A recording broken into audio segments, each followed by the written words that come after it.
Hey, what's up, you guys? It's Dr. Mike.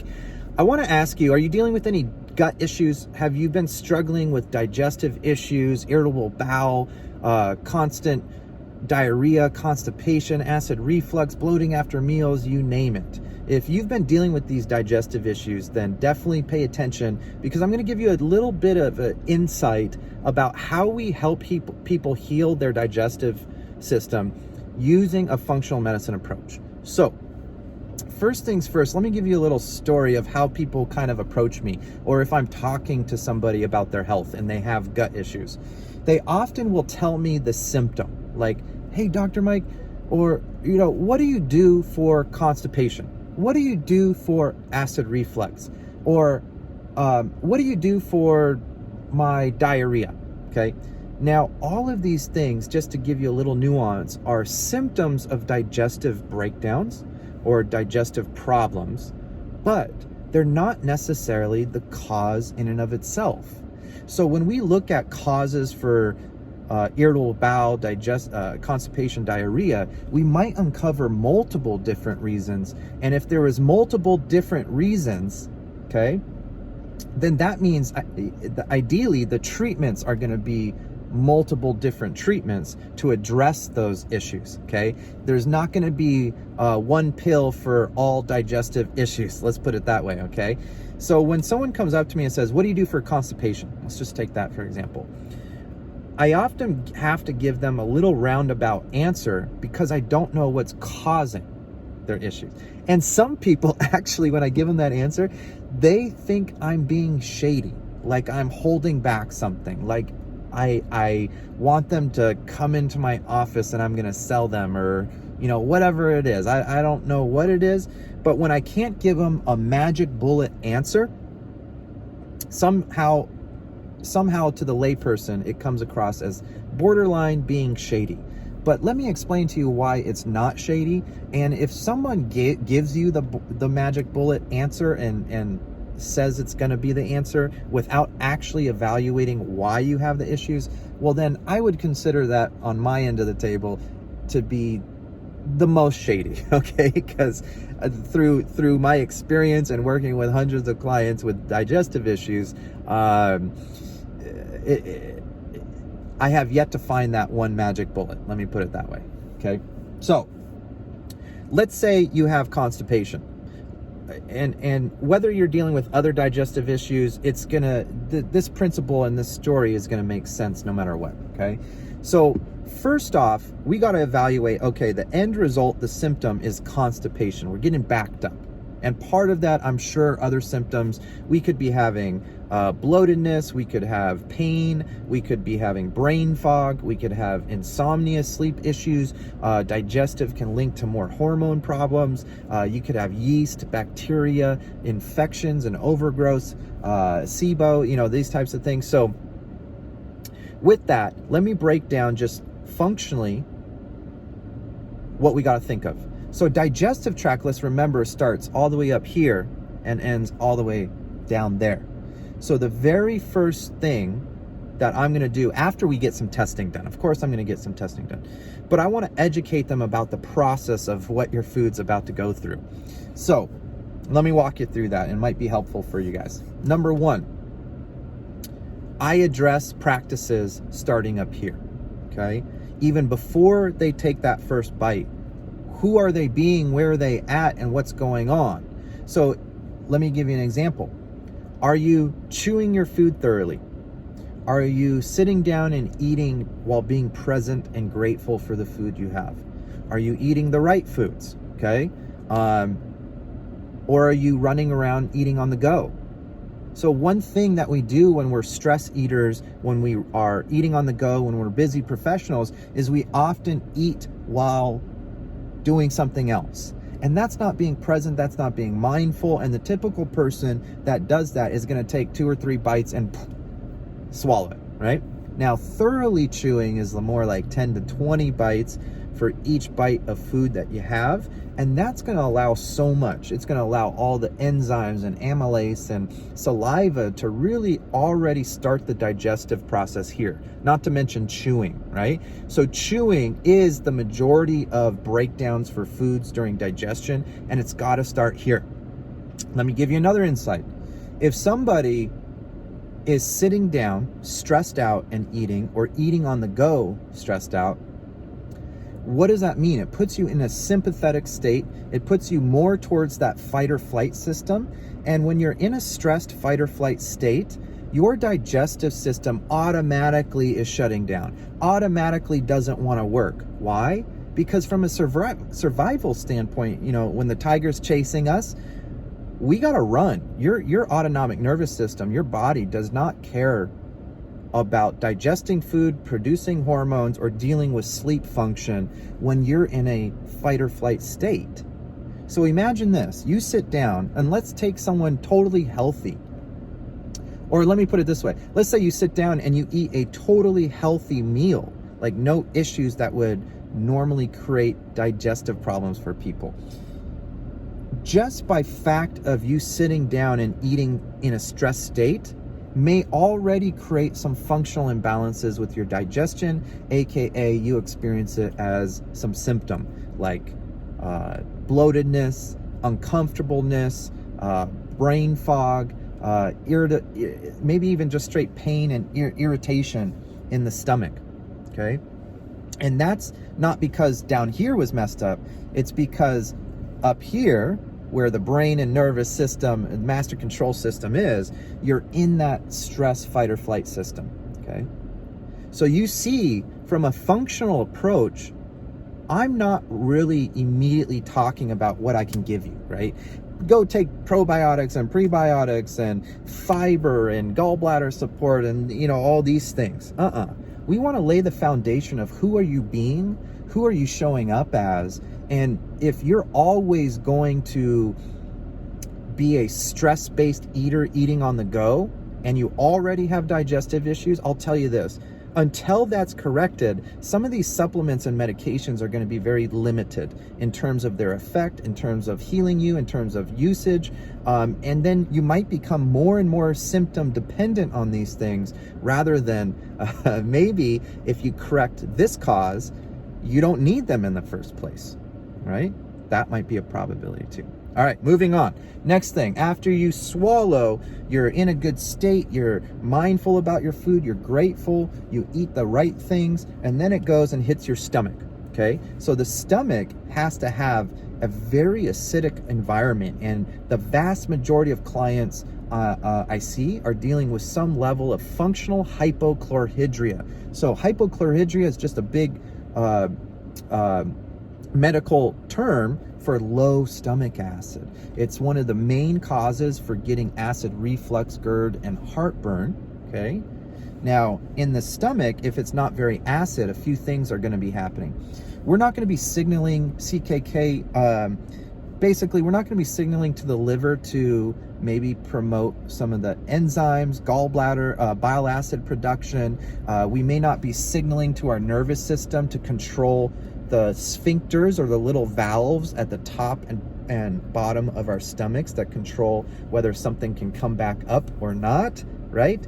We're also going to be affecting our ability to produce digestive enzymes from the pancreas. So digestive enzymes, acidity, signaling to the liver, gallbladder, you know, these are just examples of what a proper function is going to be. Sorry, I had to turn a notification off. What proper function is for the stomach versus, let's say we have imbalances with our pH in the stomach. Guess what? It's going to affect your liver, your gallbladder, your bile acids, you know, gallstones eventually over time. It could affect and create low digestive issues, which you can measure on a stool test.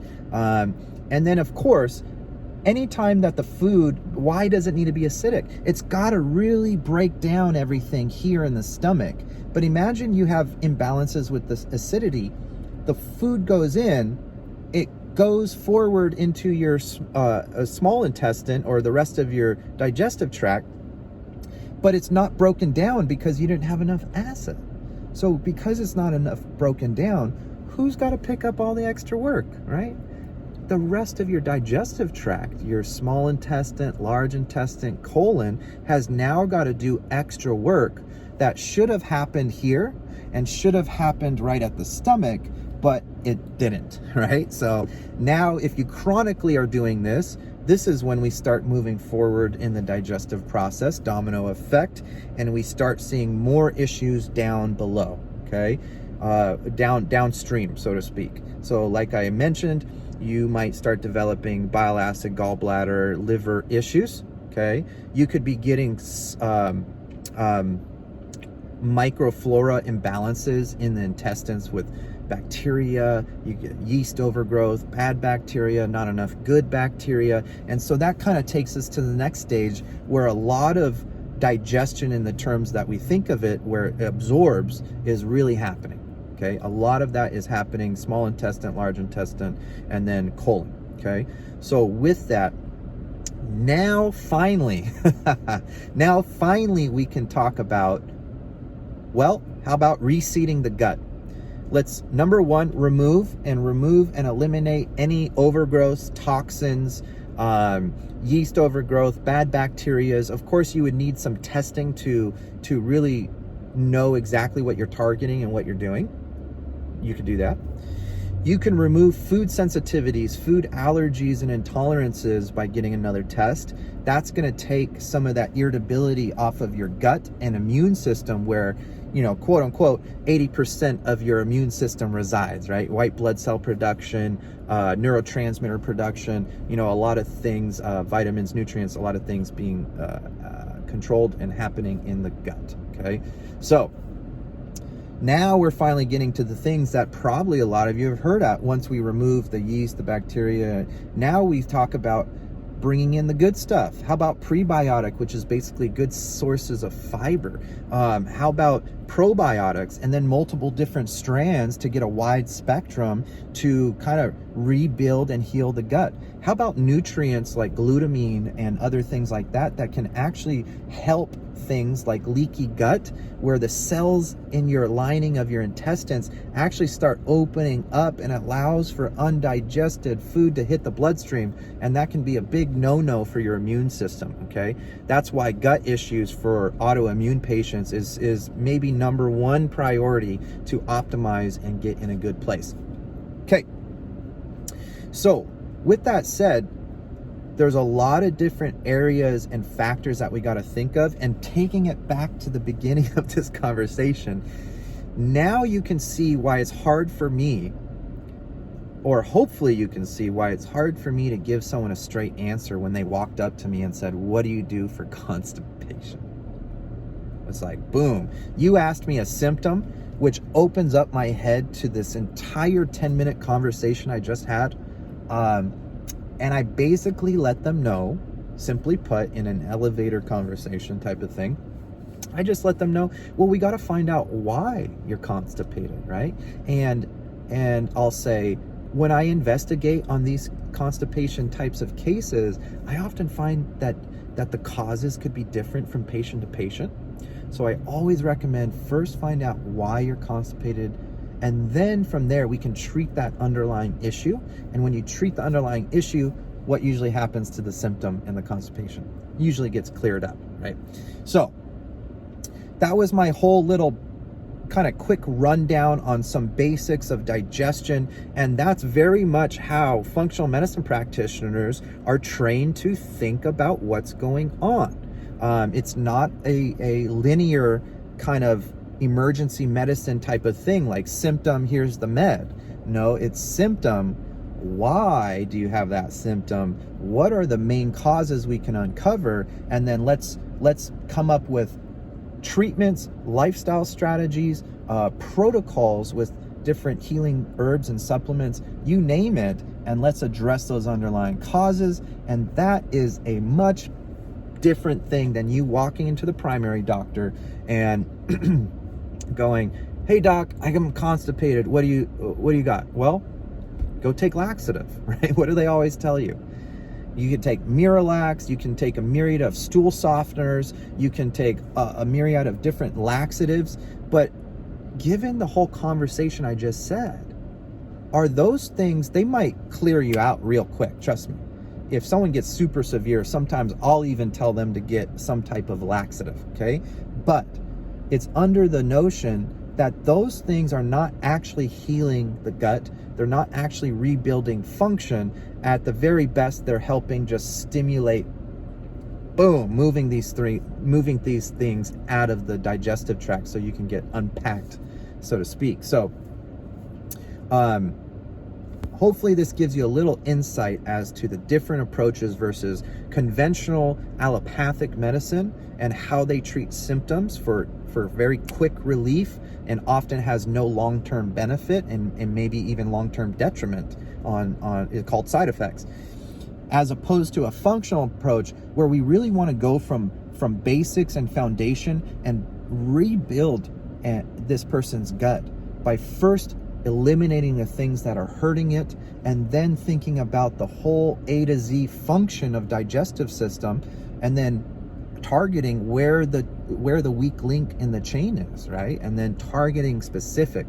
And that's how we get these consistent results with clients, and why functional medicine practitioners are so much, let's see, they're armed so much better with way more tools of analysis and recommendations that just isn't happening on your 3 to 5 minute primary doctor visits. Okay? And it's not to knock that. There's a time and place for emergency and crisis and pharmaceutical medicines. But in the world of rebuilding and healing the gut, I don't know off the top of my head right now of anything in this space that actually is focused on truly healing and rebuilding the gut. Okay, so I'll leave it at that. You take it for what it is. I hope that's helpful for you. If you've been dealing with digestive issues for way too long, jumping from program to doctor to supplement to med to laxatives to who knows what, and you just can't find the answers, then please reach out, shoot me a message, leave a comment, ask questions. I'd love to make future content to dig deeper into this subject. My programs, my flagship kind of signature program, will walk people through kind of healing the gut and hormones and inflammation and these types of things. So we often unpack these things no matter who you are, because gut is such an integral part of your health. However, if you're working with another functional medicine practitioner, or you're about to start on that, take some of these things I'm saying. Ask yourself, is he looking into that? Did he ask me about it?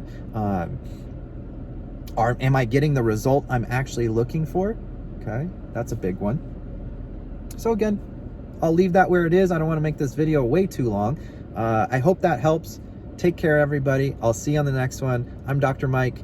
I would love to hear from you. So make sure to subscribe, like this video, and share it if you know anybody that is dealing with digestive issues. All right, you guys, take care.